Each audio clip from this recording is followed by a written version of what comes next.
And today on Focus on Parliament, we ask, how will it be different this time that we will have a salary review commission that will harmonize salaries and resolve the salary disparities of public servants, but also beyond the rhetoric of resolutions that go ignored, what else can Parliament do to make sure that this is a problem that can be solved once and for all?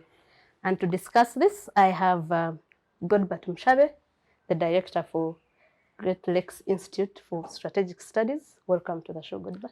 Thank you, Agather. Good morning, viewers. We also have the ED of the Center for Constitutional Governance, who has been a regular on these shows. And yeah, we normally find that she's the person that has had the courage that many of us in Uganda lack of late to address these issues that have become problems. Welcome, Dr. Sarah Bireete, to this show. Thank you, Agatha, and good morning, viewers. I am used to honorables because this show normally has honorables. But But it's fine. when you refer to Sarah, actually, it feels like, yes, it should Honorable be called is, honorable. Honorable suits her. Yeah. So I am going to start with you, Godbar. The issue of a salary review commission. I don't know how many times we've had calls for a salary review commission to look into these issues that have created. I don't think there's a year we go through without strikes from either teachers or nurses or doctors. What has been the problem that government has ignored these calls for a salary review commission? Government has ignored many things. So really, I don't think that it is it's helpful to ask why the government has ignored. Secondly, I think we just have to understand that the Salaries Review Commission is not the solution to the problem that we are dealing with. In fact, I am even convinced that if you saw government take up that idea, then you know that they are actually planning to divert the discussion to something. Because the challenges and the problems that we are facing as a country in terms of competitive remuneration, in terms of a living wage, they are rooted in our political and economic structures. So these are structural problems.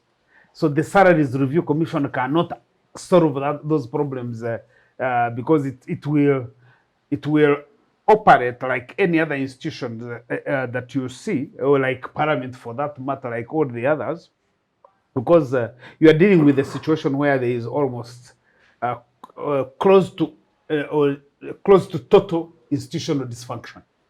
When you look across the board, you can even start from the local level and you look at the local government system, the way the local government system is structured, the fight. I mean, when you engage with the district local councils, all their conversations about how they are compensated, the councillors, the chairperson of 0C5, and everybody else. So you are dealing with exactly the same problem.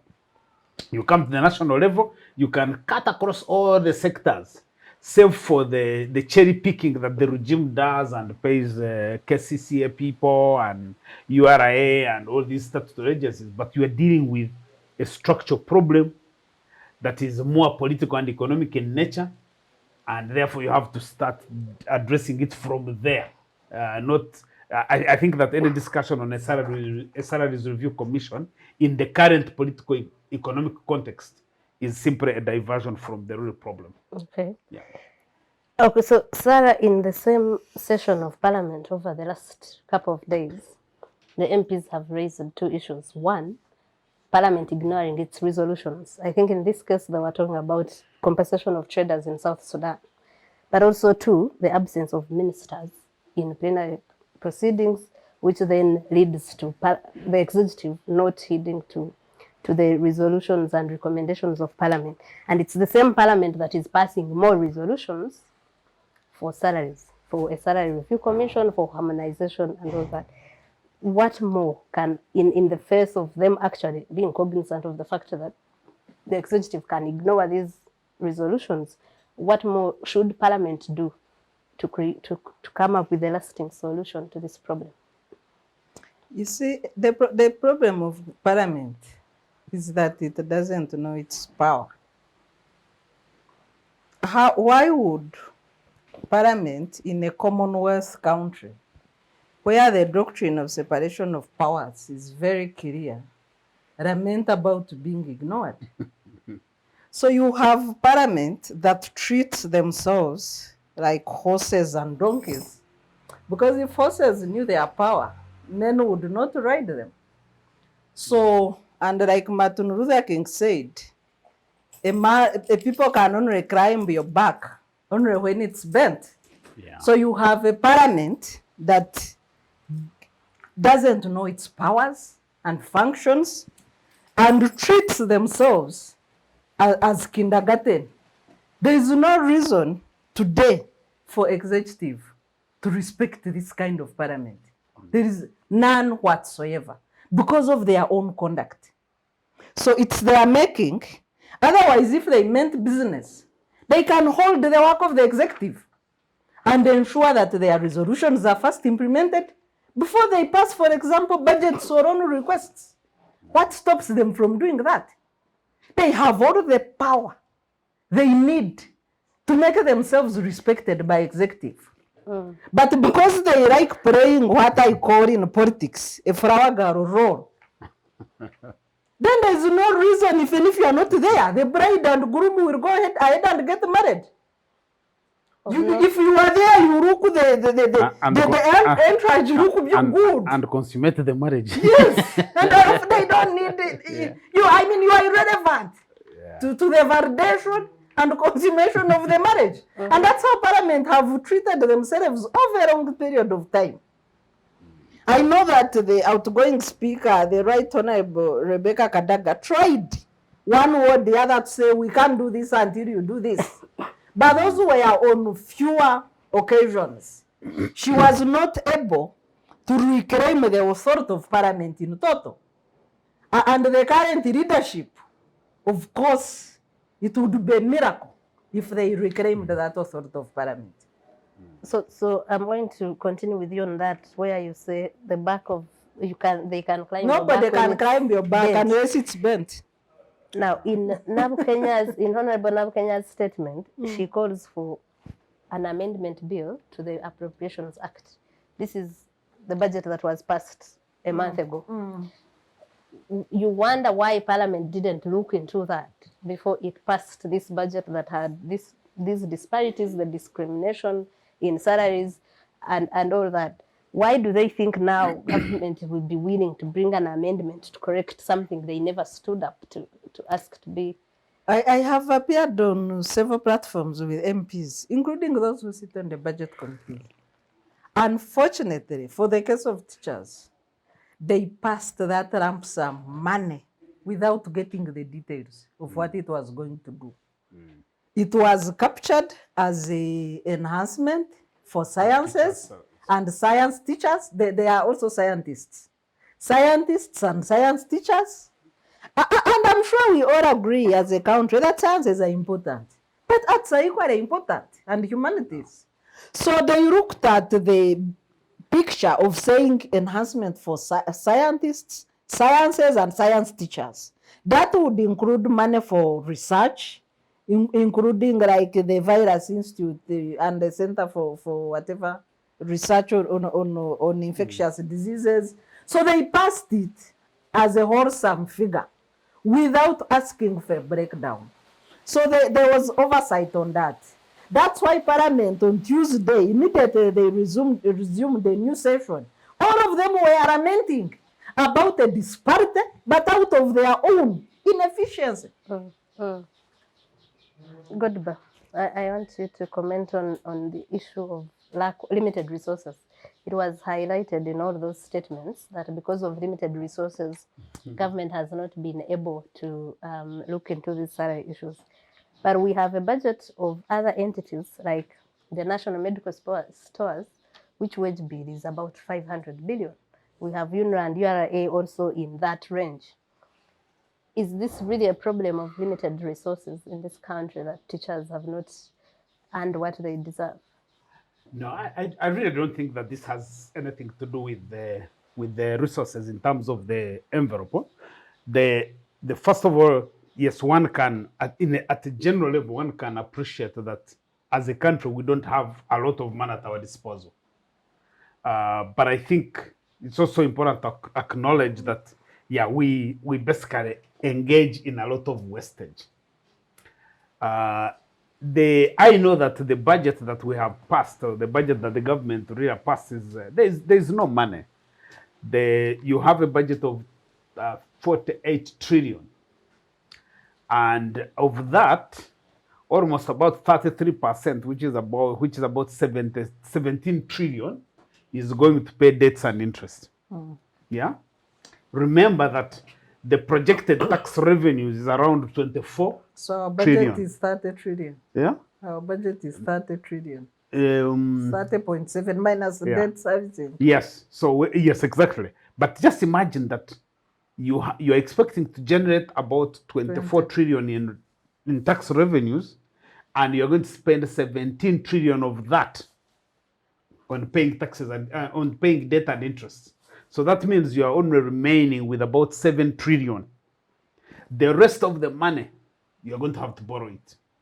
So I think it is very important that as Ugandans, Godbar, given that in the just completed financial year, URA made a shortfall of 939 billion yes, in revenue generation.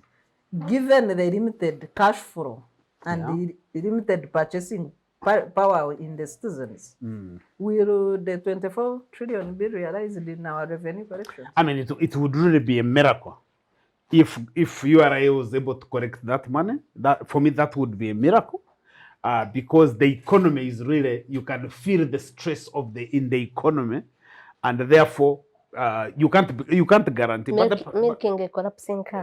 Milking a collapsing cow. But really, the point I wanted to add is to say, if the current regime wanted, if it had respect for people, if it had respect for the public service, you would see them reorienting their spending plans towards human resource. Yeah. So you would see the president gathering the courage to try and cut down this bloated, wasteful government, where he has all kinds of people working for him, not working for Uganda, because most of them work for him. The guys who you call cabinet ministers, the guys you call presidential advisors, the guys you call RDCs, they all work in the districts and say, we are working for the president. None of them works for Uganda. Yeah, they work don't for even say the president. Yeah, so in other words, I think that a president who is committed to creating value would be leading the charge on how to trim down the size of government. Secondly, you would have to deal with this whole thing called parliament. The parliament itself is a huge burden that we are carrying, that we have to, service 529 MPs. We have to service them, pay them a salary, pay them allowances, buy them cars, and then give them all the perks that they are getting now. Some of them even not acknowledged. Thirdly, I really have been following up this case of where the Minister of Finance yesterday presented a proposal in the Parliament that they should give Roko Construction, that government should buy 150,000 shares of Roko Construction, paying 202 billion shillings to purchase shares of Roko Construction, which is a collapsing company. The minister has presented that? Yesterday. Yeah. Roko Construction has worked out a deal with Ministry of Finance. Because they are in debt,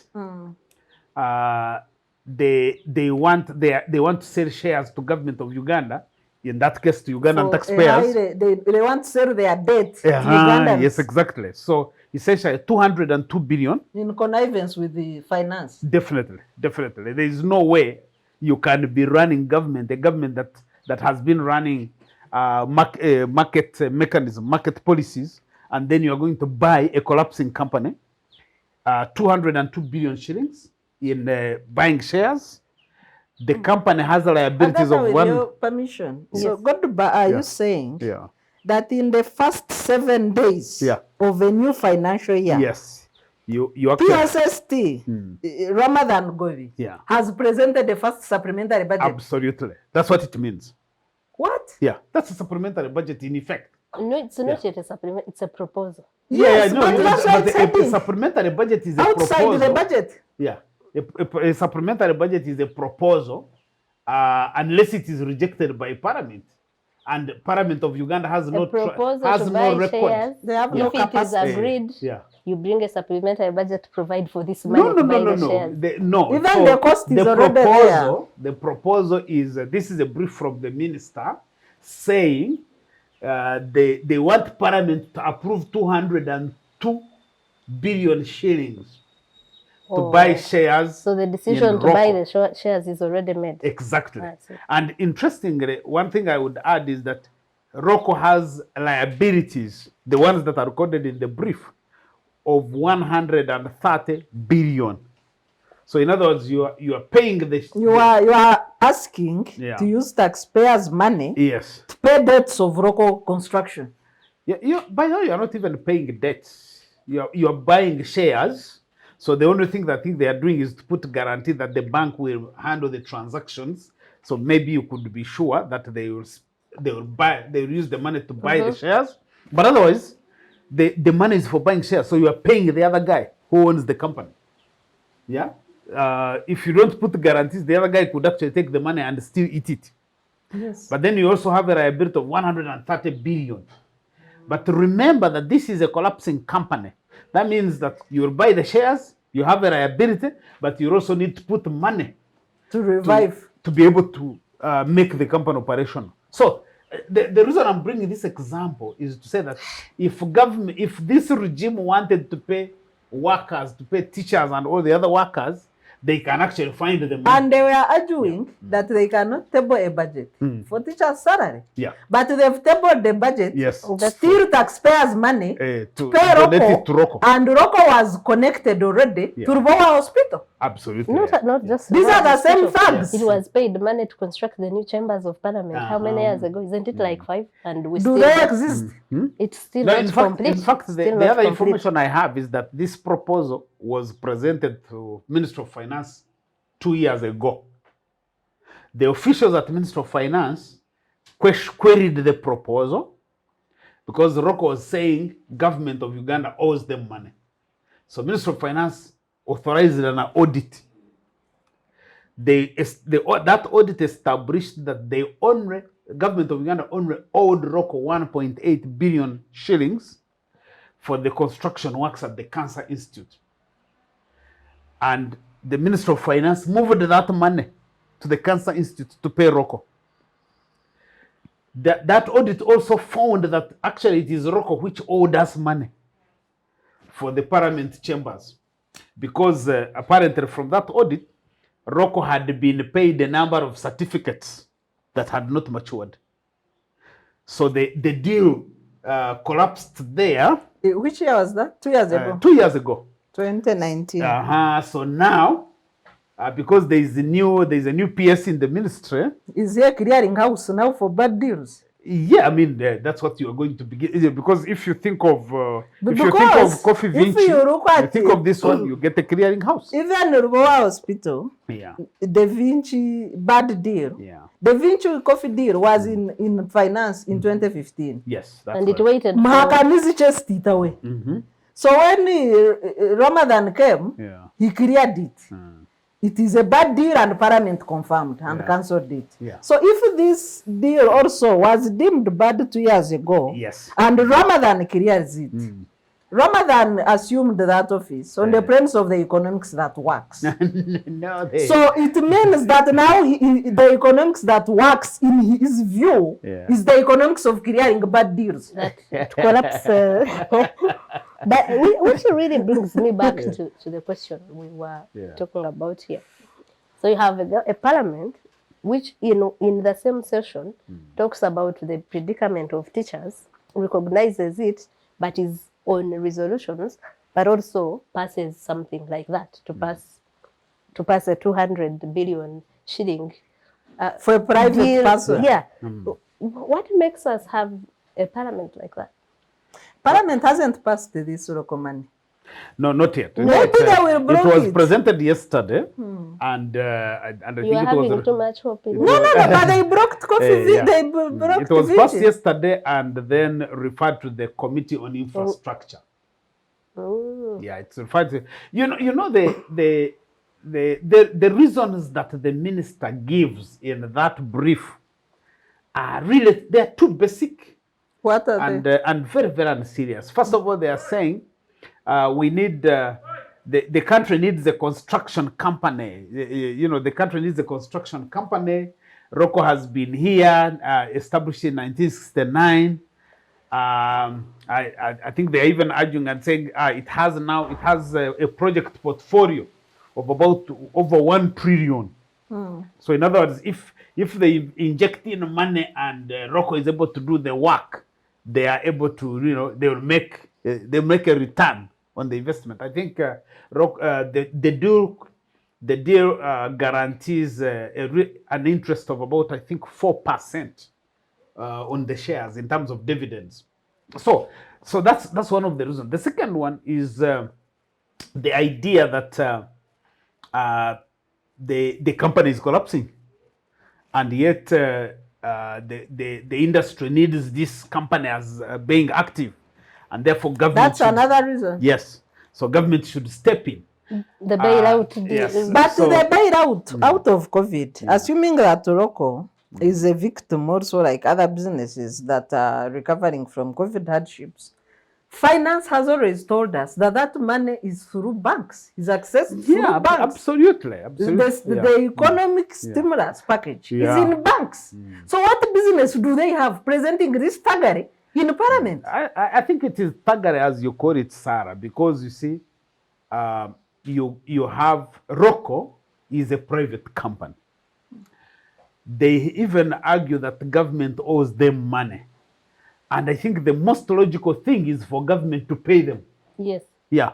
They instead of using our money But to buy where- shares in a company that is collapsing, and going by the shareholding in Munyonyo, the Commonwealth Resort, Where we lost money. where we lost No, we are money. still adding money in the And we are previous still adding budget. money. It was blocked. Yes. Parliament blocked it. But Yeah. do you know the quarrel that happened because of that blocking? Yes, Yeah. and I It's hope like- they will block Yeah. this thuggery of So, Rocco. so basically, you can see that this government has no discipline to run these kinds of operations. Let me add one thing, Yes. which is the reason that the minister gives, that it's government policy to support the growth of the construction industry. In around 2005, 6, 7, there was a concerted effort actually led by Keith Mhakanizi, the then PSSD. I think he probably was still deputy. To 2000? 2006, 2007. That's the time Yeah. when I was working with Andrew Mwenda on infrastructure issues. There was a deliberate effort to support the growth of domestic construction industries. So there was government took a deliberate decision to start contracting local companies so that they can be able to grow. There were a number of local companies, small to medium size, coming up. And then we reached 2011.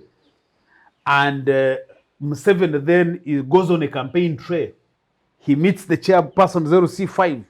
They tell him, I say, you see, the road construction projects are there. That's where we also get some little money. Which Njawolo? Njawulo.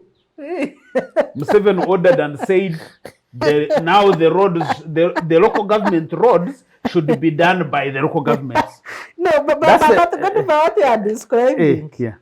is something like the president runs a theory Yeah. of divide and eat. Yeah, that's also true. That's so true. So That also allow us to be eating. in this particular case, and these are things that probably we don't really, because we're not doing enough research and analytical work, Ugandans don't appreciate them. So it was on the basis of that election promise that the regime bought junk tractors from China. the first set of road equipment that Yeah. was allocated to districts. This was junk tractors from China, which collapsed in a space of about 6 months to 1 year. You remember that in 2016, then when the elections came and the whole question of junk tractors came up, then Museveni ordered for another procurement now from Japan for the same thing. So in other words, the amount of And no one wastage, accounts for the junk no, tractors. nobody accounts that. So my point, Agatha, And is the president that doesn't even ask what happened to the no, tractors. because for him, Because he probably knows, the president looks at the Ugandan Consolidated Fund as almost as his ATM. So in other words, he can authorize pay this one, pay Vinci, pay Pineti, pay whoever, that kind of thing. And I think Ugandans need to appreciate that we are in a crisis situation where the regime has become really an obscene spender without any due regard to whether the taxpayer gets value or not. Yeah. Sarah, did you want to come in and comment on what he was saying? Or No, looking at it with the governance lenses, we have a crisis of leadership where we are at excessive levels of Museveni's elaborate patronage system. Yeah.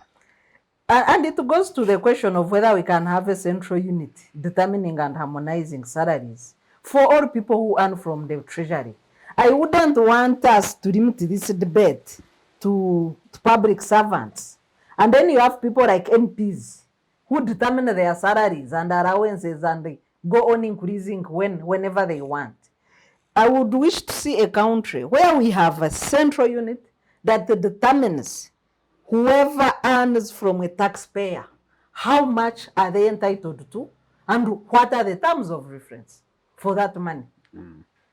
So, but the president, given that he wants... Doesn't the public service, isn't that the job of the public service? But you see, public service does not extend to MDS, and Parliament. Right. Yeah, that's right. It doesn't. So the president takes advantage of that loophole to now go and meet the health workers and say, for you, I have given you, now in turn that can earn 2.5, I'm the one who has given you. Yeah. That shares you, I don't have money. Stop disrupting my theory.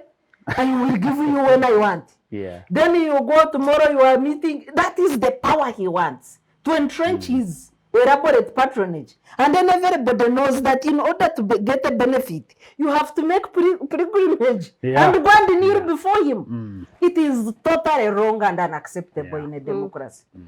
so in that case where the president has amassed this much power and goes saying, I will You have give you given when I want, you wait, you go and teach, stop disturbing me. That's what he's doing. And then we have a parliament that has President Museveni, he becomes like a big village chief.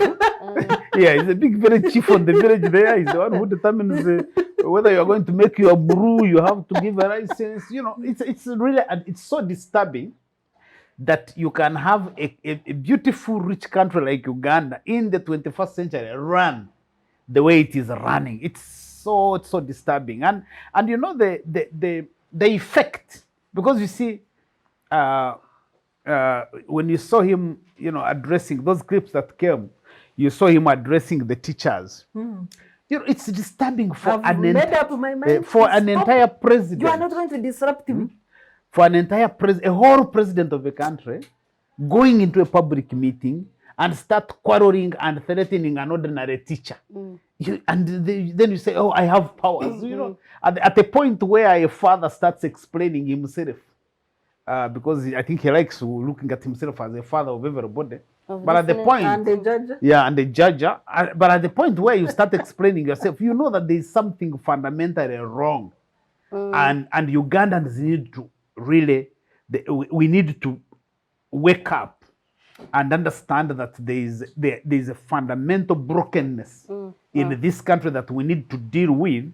So you can't deal with it by having an independent salaries and remuneration commission, because you have an independent electoral commission, which acts independent. Yeah, which acts as like Museveni's walking stick. So how would a salaries review commission be different? You see, How? in Mururi Mukasa's statement, he said that government is committed to. Mururi Mukasa now does what? He's for the him? Minister for Public Service. Ah, okay. Please, Godbar, like they say. This is your whole Minister of Public Service. So Yeah, when he was it depends on what he does. If he doesn't do anything of consequence, why should we know him? for him to emphasize the commitment of government, Yeah. he said, But the you see, the when you are salary- in a crisis, it's like your children telling you that we have no food. You say, I'm committed to feeding you. We need to practice. he had an actions. example for it, an action for it. That the salary of a grade 3 teacher has increased from 240,000 in 2019, 2009, 2010. How many years are those? To 560. 13 years ago. Yeah, 13 years ago. in this year. Yeah. People should be grateful that there is this. But we are talking about. But then some of these guys should be canned even when they make those kinds of statements. I wish we had the mechanism where you can get someone and say, "Ken, never say this again." That's how we used to be punished as children, because you're doing something silly.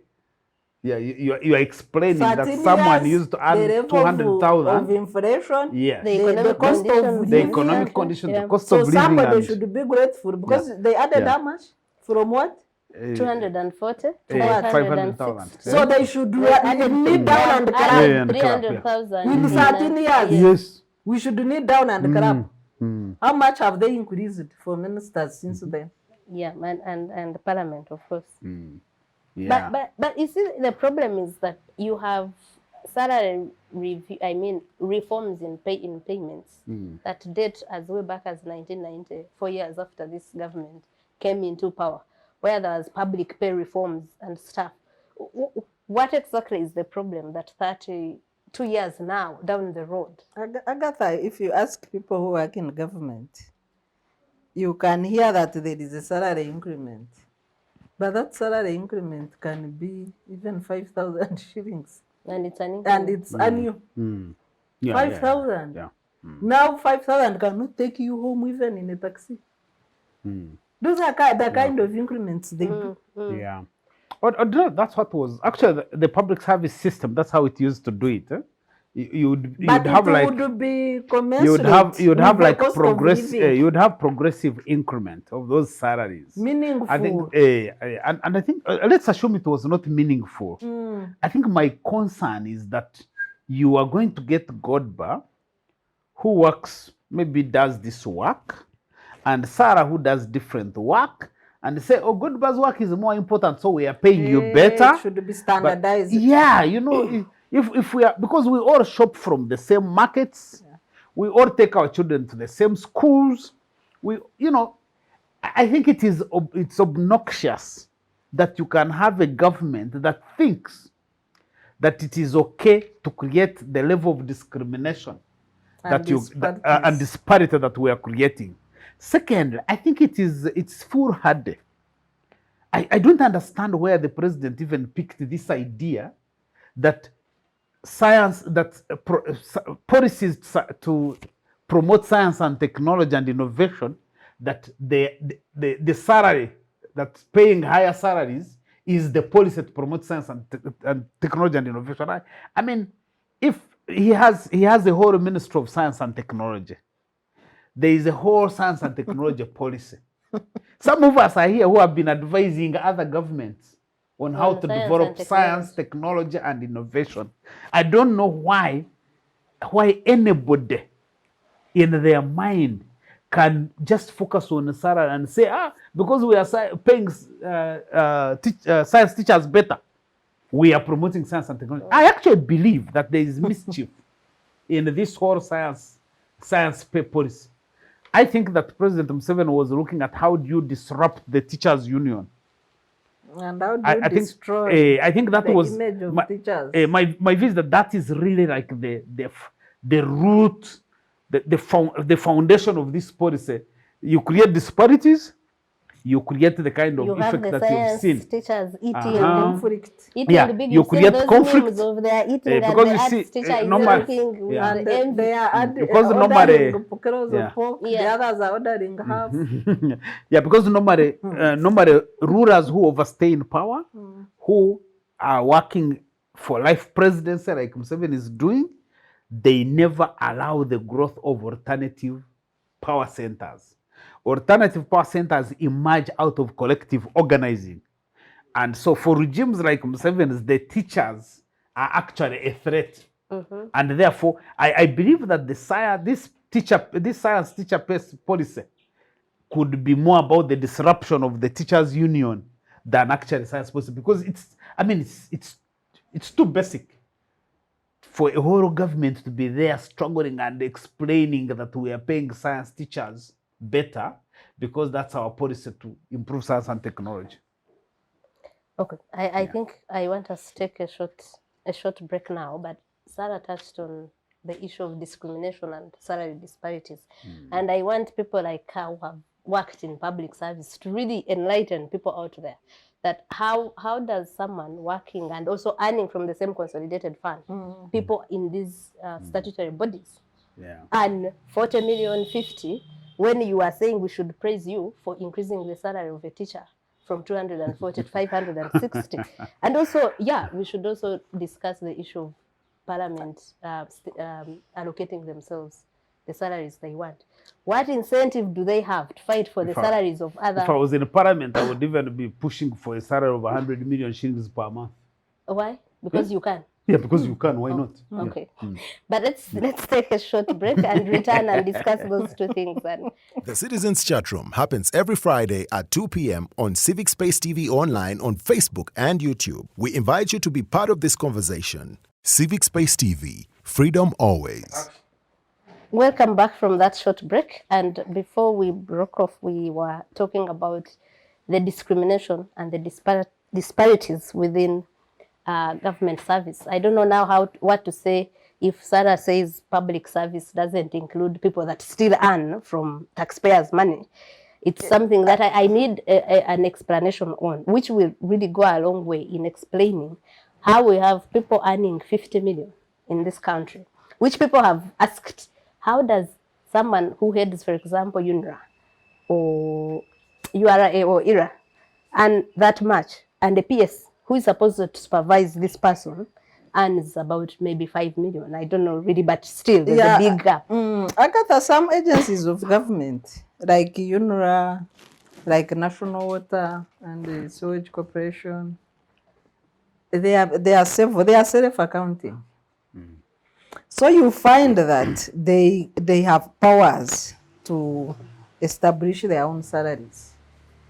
And they're actually given that power by Parliament. Yes, in the acts that establish them. So that's how you find the majority of these MDAs, and you are inclusive, earn 30 million and above. Money that even a permanent secretary cannot earn. And that's why in the restructuring debate that is before Parliament, they are among the reasons that report advances is a lack of control and supervision. Because you can imagine, before the recent increment, permanent secretaries used to earn, their take home was about 2 million.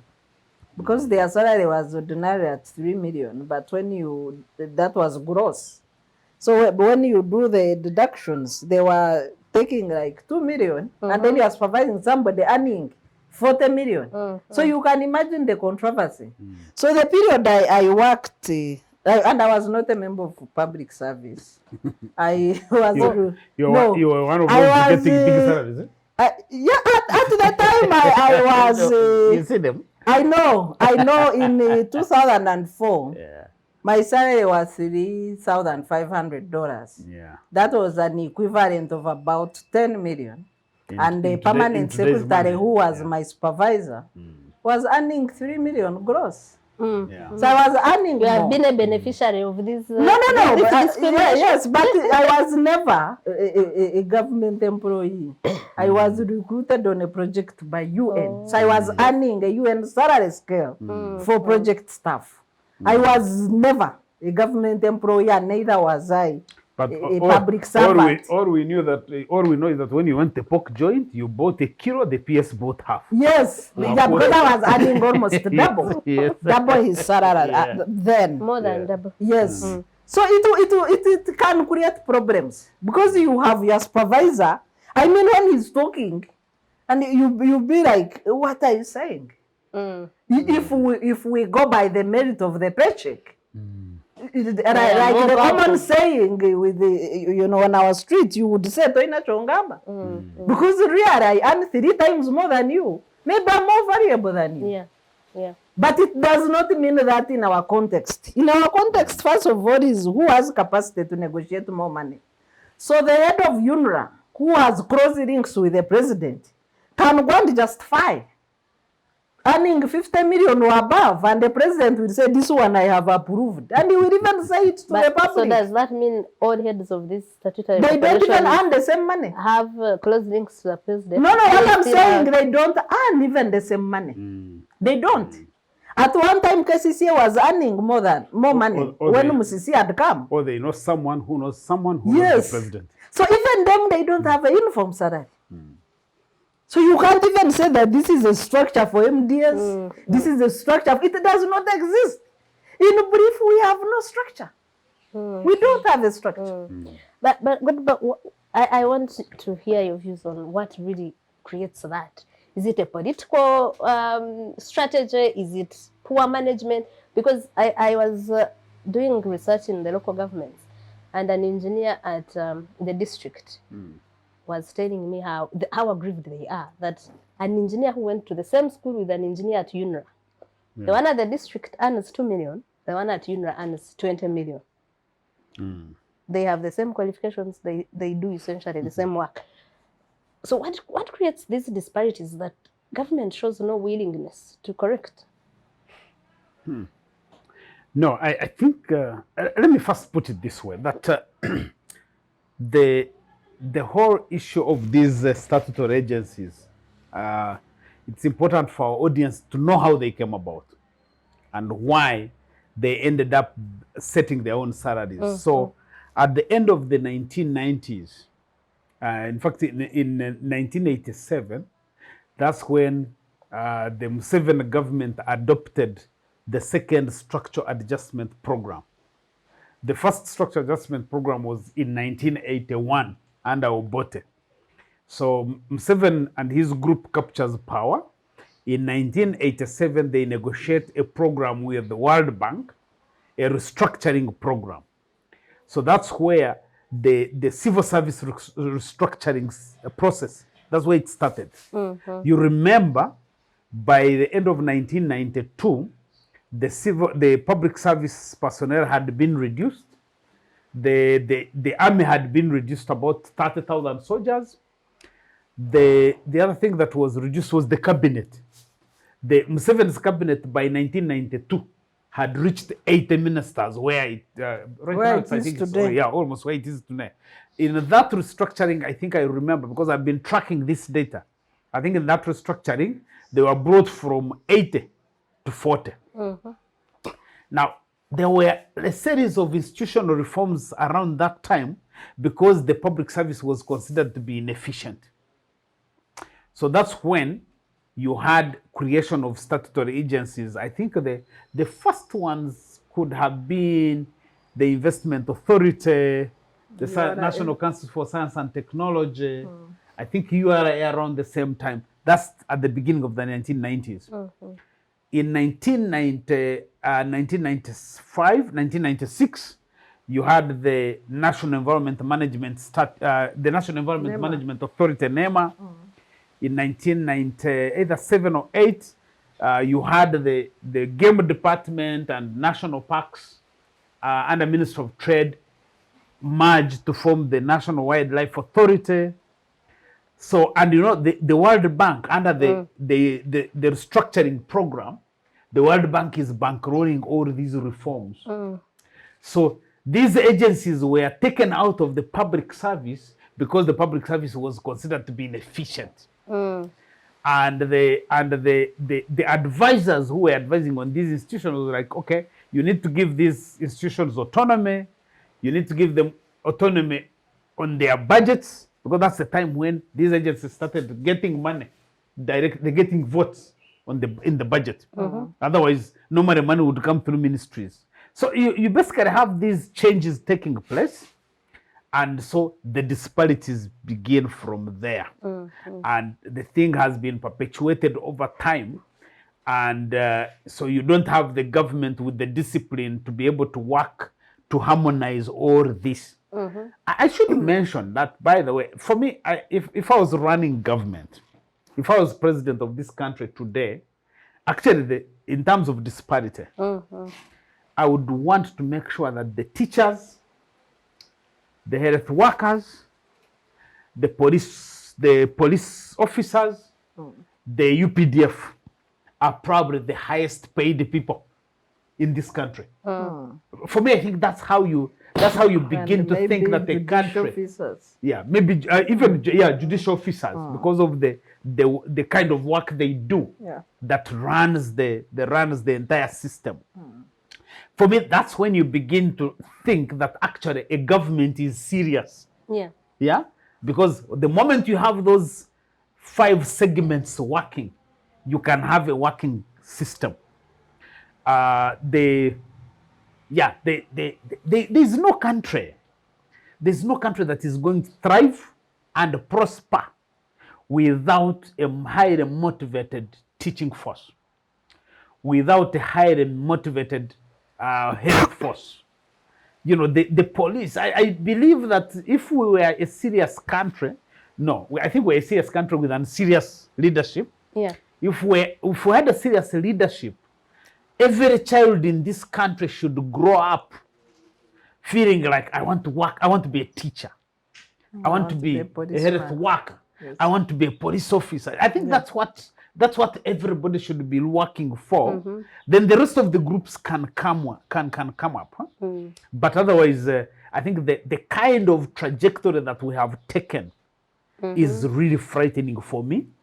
And you can't have a demotivated teacher force, a demotivated health force, a demotivated police force, a demotivated I shouldn't say military, because the military normally for it works they on are command. a bit better than police but they also work in terms of remuneration and retirement packages. But also by the nature of the architecture, they will not complain. But they need to be comfortable. Their families need to be well taken care of for them to serve. That's really my point. You need to have a motivated judicial force, judicial service force, that is able to, because then you are able to deal with questions of conflicts, whether they are land conflicts, whether they are commercial conflicts, they are whatever. Then you are running an economy. But right now, this is really, as I like calling it, I think this is really a junta. They do their mambo jumbo. We have moved from divide and rule to divide and eat. Divide and eat, yeah. Is that what I mean? Yes, that's the way I look at it, really. Yeah. So Sarah, earlier you mentioned Parliament's ability or power to determine their own pay as a problem we have. How do you think it contributes to this salary problem that we have in this country? You see, as civil society, among the constitutional reforms we've been advocating for over a long time is a Salaries Remuneration Commission. And our proposal is that that Salary Remuneration Commission should determine the emoluments of MPs. Godbar said it won't help. Isn't that what he said? No. What he's saying was that it won't solve this. No. Of course, with the broken governance system, you don't just fix one area. It's like having a body where your immunity is collapsing. And then you go and put a bandage on your finger. But your immunity is collapsing. It's collapsing, Yes. So governance-wise, that's where we are. The immunity is collapsing. So fixing one area ordinarily wouldn't help, although it would address issues of like suffering teachers. Yeah. But it is short term, it is temporary, it's really a drop in the ocean. I actually think, Sarah, I actually think it wouldn't. Maybe, yeah, Because you see, Mr. Museveni has taken over every responsibility. yeah, you have given you wait. Yeah, yeah. Don't disrupt he has taken over every responsibility. Everybody now, whether you are a senior government official, you are a local official. Does that include him acting as a governor, Bank of Uganda? Huh? The president is Yes, now the he's governor, not, because Bank of in the Uganda. absence of a governor, he's the governor. So for me, I believe that even his mental programming is that he is the one paying. So when he meets with these people, he said, I don't have money to pay you. Go. I have paid the other ones. Now I have decided to pay science teachers. Now for you, you wait. You know, this is some big village chief, and you see the point I'm making, that unless the village chief changes, even if you have that commission. I think he means if we change the village chief to a different if the personality, of course the other one wouldn't be village chief, I assume. No. Of course, you have two ways. You can, the village chief is sticking there, so you have to be praying. Those of you who pray, you have to pray that the man actually can change his mind. For a miracle. But you have to pray for a miracle. But right now, that's why I've been arguing. I say any reform now that helps organize this country from the mentality of a village chief can only be done after Museveni. Yeah. So in other words, if we cannot vote Museveni out of power, or we can't go and plead with him to retire, then we have to wait, and we live in this suffering. But what is the mentality of the president? Because beyond the handling people's salaries and livelihoods as that, money that they earn on merit. Yeah. I recall a statement he made in Bushenyi around 2015. He was addressing people in Bushenyi, and we had one FDC MP. So he told him on a rally that why are you quarreling? There is money for everybody in government because people pay tax every day. Why don't you also come and eat? Yeah. So and he eats. Actually, for him, he says he thinks everybody should eat, but he also knows and that stop disturbing him. So he knows that he is the one who should be determining who eats and who eats what. He's serving. Yeah. So, but how is he ensuring that everybody eats when we are talking about some earning 50 million and others 500,000? No, but you see, like this proposal of local construction. Just isn't it 2 weeks ago now when he addressed teachers? Yeah. He said, I have no money and we cannot even process a supplementary budget. Yeah. That's what everybody was telling the striking teachers. Yeah. We have just finished the budget. We can't. We can't do another budget. Go and teach. Yeah. But just 1 week. Yeah. They are processing money Yeah. for local construction. To buy shares in a So corrupting that company. shows you that where they think this one should eat, then they find the money. But also, the teachers were not asking for a processing of the supplementary budget. No, we did mention it. No, because look, if you could increase the salaries of the science teachers by 300%, you could at least cut this into half. No. Money. Actually, we were saying they should be supplementary budget for teachers. And I think MPs, citizens would have supported that supplementary. Of course. But see what supplementary comes. Managed still under local construction. Actually, you missed Sarah's point. If Museveni thinks that he has someone there who should eat, he will find the money. He will find the money. That someone, if he thinks someone deserves to eat. Yes, exactly. If they says it's the other part, the other side, there is someone who should get some money. He will find it. Yeah. So like now he has directed the appointment of someone in Uganda Airlines. Before the application process ends. No, not before the They application process. were still advertising. Yes. And then he appointed. He will choose he can now even pass a supplementary budget For that and take salary. money to Uganda Airlines. Yes. Yeah. Uganda is somebody who should eat. Absolutely. That's how he his view. does all these things. Ebyana Nachi? Stop saying that. Is that Rugbra Ebyana or Nabana. So there's a difference between the children. Yeah. Mm. So is it your view that Parliament should actually start with itself? This salary review commission. No, that the it has Salaries advocated for. Remuneration Commission should be a constitutional body that determines all salaries of people who earn taxpayers' money and the terms of reference why they should earn it. Yeah. Yeah.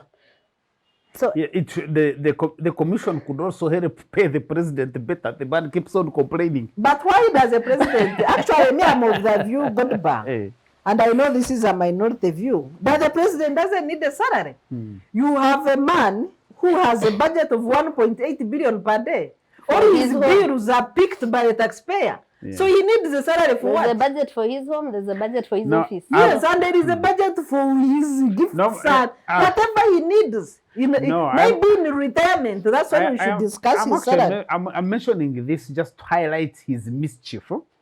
The deception that Ugandans accept that a president of a country who runs a budget, a state house budget of over $1 trillion shillings, classified expenditure, that he can go on TV And say, and honestly, tell really, poor teachers who are struggling and say, I only earn 3 million. it's You know, for me, the deception is so profound that it should never come from a president whom people like characterizing as a fountain of honor.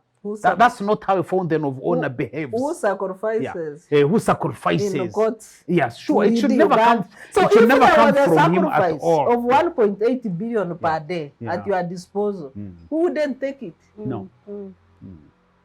It's a good That is sacrifice. your sacrifice. You have 1.8 billion per day to spend. To spend. That's your sacrifice. You are You are sacrificing. sacrificing. Yeah. Yeah, you're having sleepless nights plan for this country. but so Yeah. now, what one would ask when Parliament is discussing these issues, which it has discussed so many times, the issue of paying public servants better, that do they have moral authority to do that? In the current recently passed budget, they increased their budget by about 200 billion.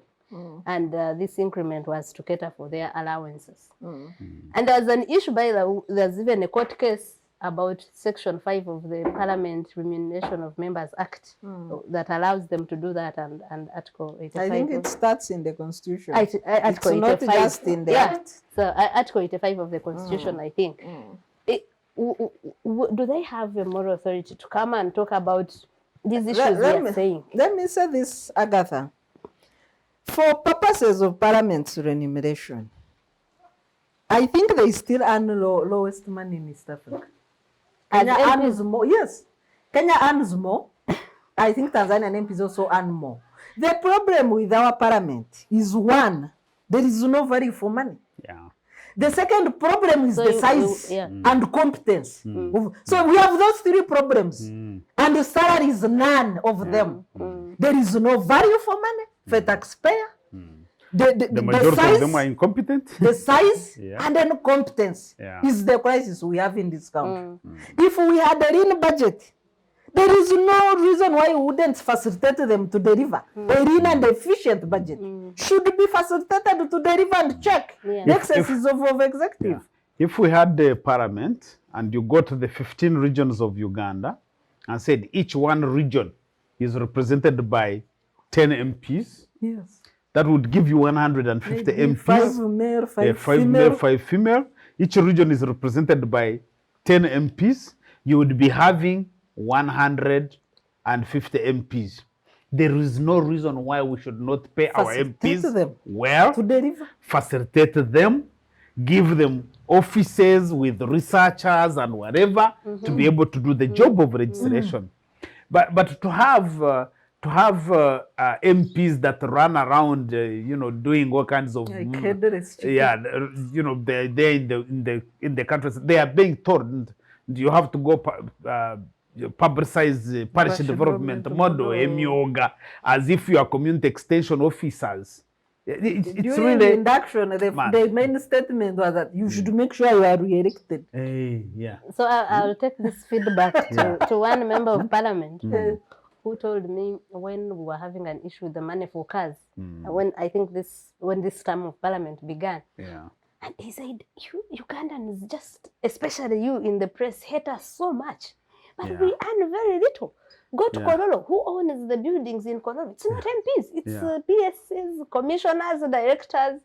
So I'll go And say, when they lose elections, you really find them doing very so badly. I'll go and tell him now that we have amended our concerns. They are no longer about the money they earn, but Yeah. the value we get, The value we get out from of them. it. Out of it. I believe that people who do work should be paid well. Paid well, Yeah, they should be paid well because, I mean, you are getting value. Yes. Yeah, you are getting Yes. value.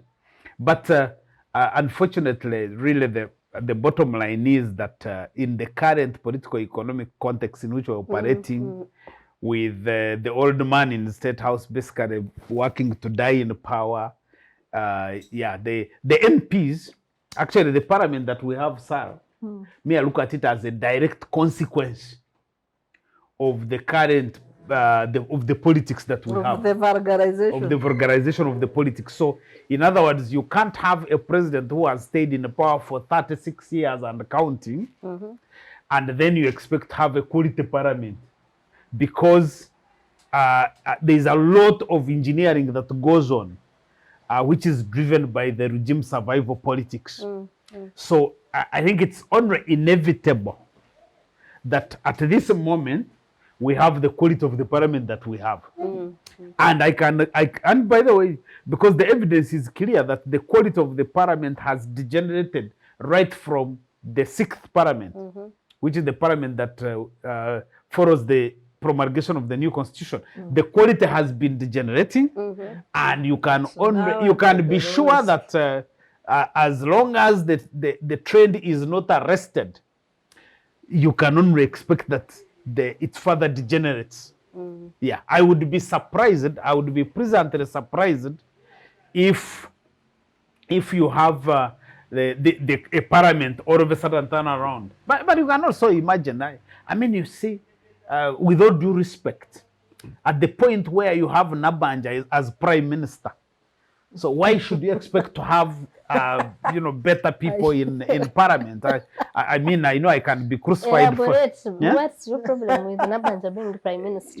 I mean, you've had this is the prime minister of Uganda. The only thing I have had her say in every public meeting or press interview is how NRM is going to stay around for 50 years, how Museveni is a good man. You know, you are a prime minister, for heaven's sake. You are the prime minister of a country. You are the leader of government business.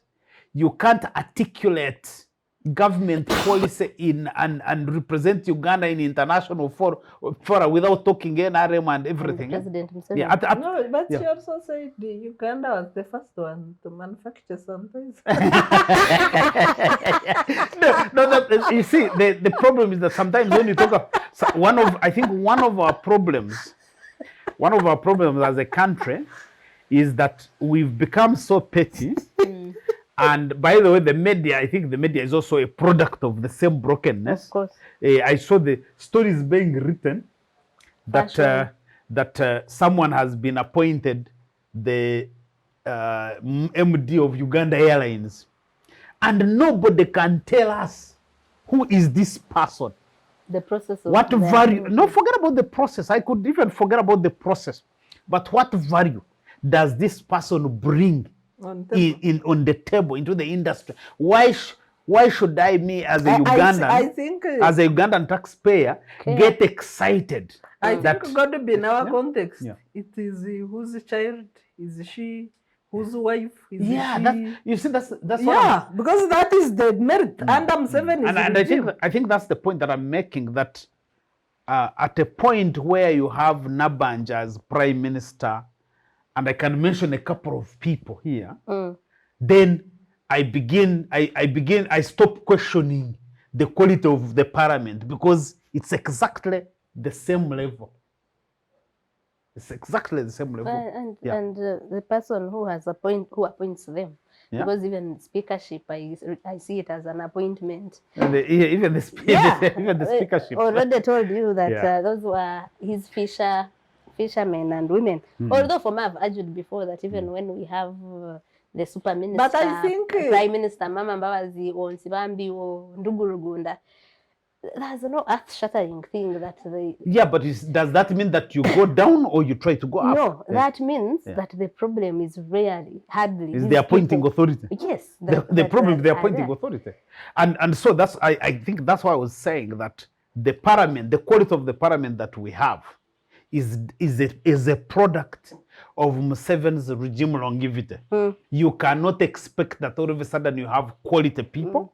Incidentally, even those who come who are quality, because they are smart men and women there in that parliament, but you see, they will be swallowed by the pettiness and the mediocrity that characterize the entire system of government. Yeah. But you see why we fail, and I'm in agreement with you, except the gaps. I saw recently the utterance of General Kahindo Tafire about the Prime Minister. Then I'm like, if Kahindo what was he Tafire saying? is serious, What was why he saying? doesn't he resign? What was Kahinda saying? He's saying that the Nabanja, he doesn't even know her, even she can't appear in a dream. And it is related to the quarter that you are talking about. How is That you can't even appear in But my Kahinda is dreams. also a survivor. He Yes, does- he no, probably what I'm doesn't- saying is, whereas what he was saying could have been true, but he also makes himself more unserious so he by does- serving in a cabinet. yeah. He Where doesn't- Nabanja is a prime minister.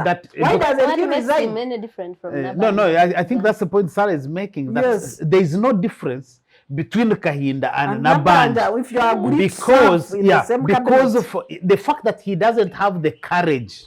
I think you guys say- have now mistaken Uganda for the UK. Have you ever heard of resignation in this the country? fact We that have had two, I think. The fact- the fact- and the Chikiri. even Kahinda resigned and came back. Why doesn't he resign now until Nabanja No, he doesn't has have. He ended? doesn't have the courage to do it really. So he's no different from the person he's criticizing. Yeah. So this salary debate brings back minimum wage issues. I wish Honorable Yomoki, who passionately fought for it, had not missed this show. How can it help resolve this if we had a minimum wage, and what are really the issues that are blocking us from having a minimum wage like other countries in the region? You see, the president who has usurped all other powers of other entities, including the citizens agency, on several occasions has said that He's the number one citizen. yeah, but you see, you So don't they say. usurp the will, wishes, and values of the people. And a democracy is about to the people. And that's why Borison has gone.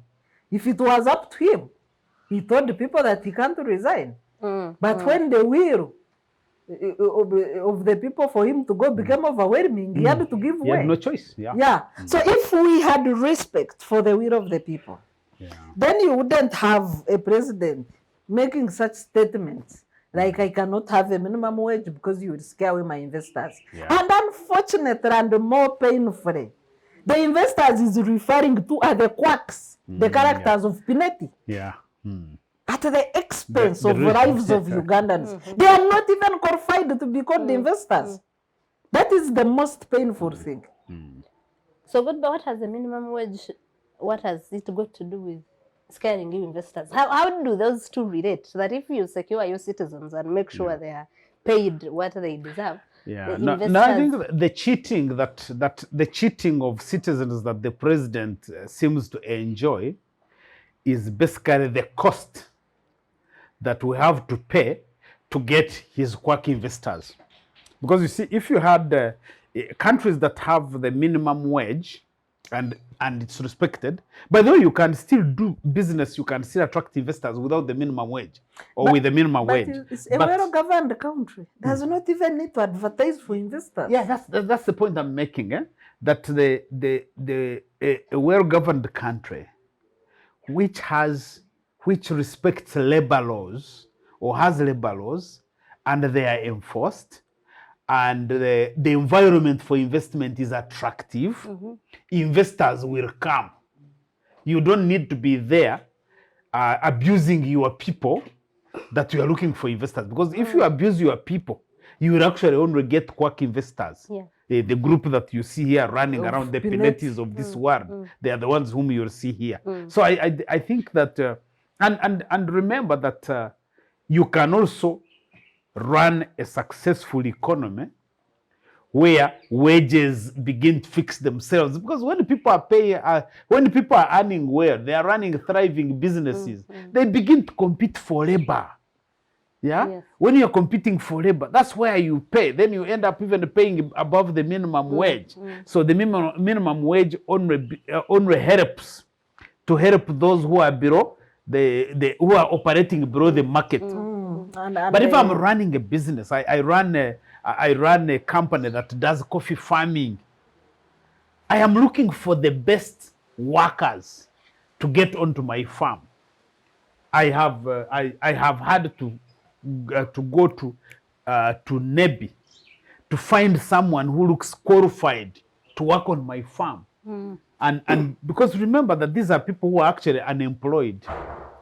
The guy said, I said, how much do you want to be paid? He said 450,000 shillings per month.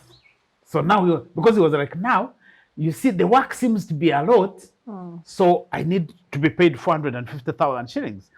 But because of the value I want from him and the qualifications he had, I said, no, you have underpriced your labor. So at the very least, I will start by paying you 800,000 shillings. Because one, I want him to concentrate on his work. Two, I know the volume of the work that is involved. So I want him to get comfortable, to be able to, so that I can get the best out of his skills and commitment. So that's the point I'm trying to make, is that if you are running a functioning economy where businesses are succeeding, normally smart businesses will compete for the best on the labor market, and they will pay for it. Yeah, and maybe in addition, you know, there is a talk that people in public service just hang coats on their chairs and go away. But if you are earning 1 million, if you sit on that chair for 30 days, how will you feed your family? What will you feed your family? Yeah. What will you do? You can't feed your family. You can't. Yeah. So you have to hang a chair and go and look for money for feed your children. The semester, the term is beginning, and you are going to have to pay fees. With your 1 million. With your 1 million. How will you? How? You can't. No. Yeah. So speaking of quack investors, because it looks that when President Museveni is saying, don't scare away my investors My with your quack, minimum, you need to with qualify your that minimum wage. by adding, don't scare away my quack investors. In 2019, my colleague and I did a documentary into the workers, the treatment of workers by Chinese investors. And we found, so they are paid 10,000 per day, these casual laborers. And if you don't work, if you are supposed to work on the road and it has rained, so you haven't worked, you are not paid that 10,000. Wow. And you came to work, it was circumstances you have to beyond work, your control. and you have spent You money. are ready to work? Now, there was a man who died, who was cut by a machine on the head, and they threw him outside and said, we are going to deny, we don't know him. Did he die? Yeah, he died. There was a young man of 19. Because there are no identicals, there is no employment contract. So there's a young man of 19 I interviewed who the machine cut his right hand, and he was also, of course, fired. Now, there are many other problems, but I remember those which stuck. We took these issues to the officials of Ministry of Gender and Labour, because we have laws that really protect these people. But and when we asked, he said, for the record, when we start, because they are supposed to supervise to see if they have protective gear. He said, for the record, when we do that, we are told by the big people. When he said big people, I realized it's not just President Museveni. It's, for example, Salim Saleh, who deals with these people. Who deals with those people. Maybe many others.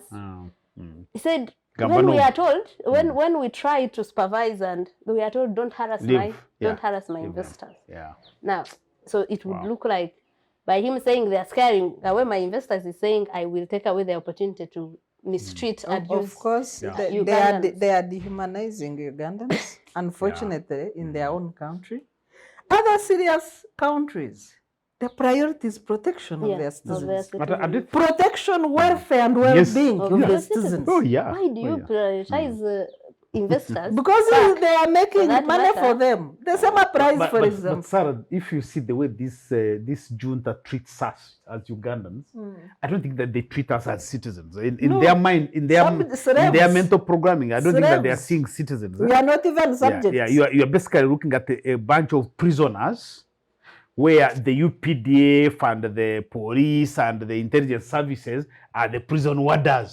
They keep adding you, you know. Stay home, Yeah, go stay here, home, go there. here, go there. Don't do this, you know. That's basically what the kind of people that they are dealing with. So until as Ugandans we develop that what I call Prison break. corrective corrective citizen resistance, and we organize a prison break To get out of this. to get out of this prison, then you can be sure that we are going to keep on being abused the way they are abusing Which us. was going to be my last question for this show. Yeah. We have a parliament that you people talked about its quality. No, maybe we should and, say we have a building that is occupied by people whom we call MPs. yes, Yes. but also who like willingly bend their backs. Yeah. Where does our help come from in these issues? Salaries being one of them, because constitutionally, who else is supposed to say no? You are supposed to do this as the executive or as a government. But Agatha, what is this parliament we are discussing? Let me take just one example. And normally when a new leadership comes in, you want to give them the benefit of the doubt. But you have a procurement of vehicles where citizens feel there is no value for money and somebody has shortchanged the rules of the game. And then you break the story. And the institution of parliament, people, comes after you. They pay bloggers to abuse you. They commission a report of police. They abuse all other institutions just because you have talked about the public procurement. Yeah. So what parliament are we talking about? Let's talk about Uganda.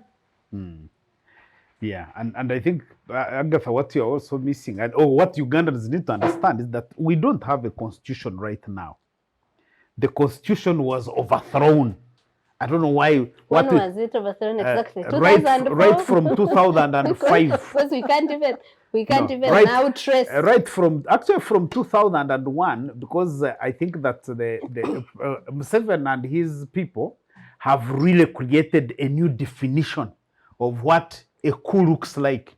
My view is that there has been a military coup going on in this country that overthrows the constitution. So when you look at the capture of physical spaces, you know, like the takeover of Kororo, and you turn it into a military garrison, the takeover of the constitutional square, and now you cannot go there because there is a military garrison. No, they have been taking over all these spaces. For me, I look at that as a military coup, because what you see is the military taking over all these civilian installations. When you see the takeover of the public service, that right now you have the police force captured by the military. You have the Ministry of the Ministry of Internal Affairs captured by the military. I don't know what you need to characterize as a coup, because for me that's a coup. That's the constitution has been overthrown, so you can't say under the constitution who is supposed to protect you. No, you don't have the constitution right now. That's why you can get people arrested and they are locked up in the jail, and there is no place where you can go for remedy. Yeah, that's why you saw there is a massacre in Kasese. The Internal Affairs Committee of Parliament wants to investigate, and Museveni says stop, and they all take cover. So you are talking about a system where the constitutional order has been overthrown. So that's why you, as citizens, And in our different formations, by the way, because normally Ugandans, when they talk about the current governance crisis that we face, Ugandans want to talk about opposition political parties. The other time when I said Uganda doesn't need the opposition, people said, you are saying we don't need opposition political parties. Now I'm saying no. The opposition that we need right now is a collective opposition of Ugandans, including those who are engaged in political party activism, the lawyers, the teachers, the doctors, the business people, the casual laborers, those of us who work in the NGOs, the farmers. We just need to get together we all have to be the opposition, because we have to oppose the Museveni system of government, because it's a killer for this country. The group that he fronts, the NRM, I call it a corruption enterprise. It's really a group where people go to transact it. Everybody is stealing and cheating what they can. Divide and eat. Yeah, divide and eat, as Sarah called it.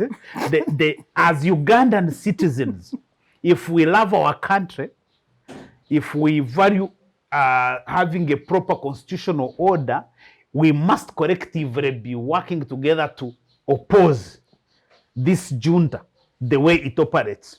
I think that there is no higher patriotism you can exercise as a citizen in this country now, other than opposing the NRM junta, this corruption enterprise. If you say you are NRM and you believe in the divide and eat, then you know that you can't say. I don't think that you can say you are patriotic and then you are NRM. I don't believe it, because you can't have a group that undermines the governance of this country, that steals from taxpayers, that undermines teachers that educate our children, that undermines the health workers that treat us, and then you say you are patriotic. I don't see how these two are, come together. Okay. Yeah.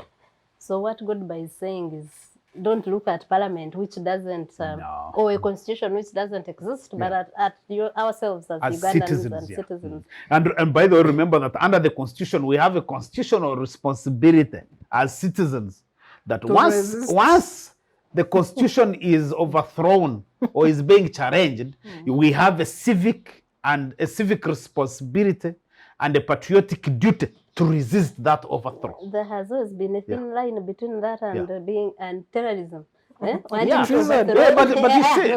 no, incidentally, it's okay if you are accused of treason, even terrorism, by the way. If you are accused of it when you are trying to defend your country, to protect your country from the thuggery that we are seeing, that's a noble. I don't think that you should feel so offended that some group is trying to accuse you of terrorism. So up to now, we have never known whether NRA were rebels or liberators.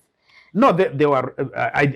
Maybe I should end with rebels that. Or liberators? No, I should end with that. NRM, right from the bush, was a transactional enterprise.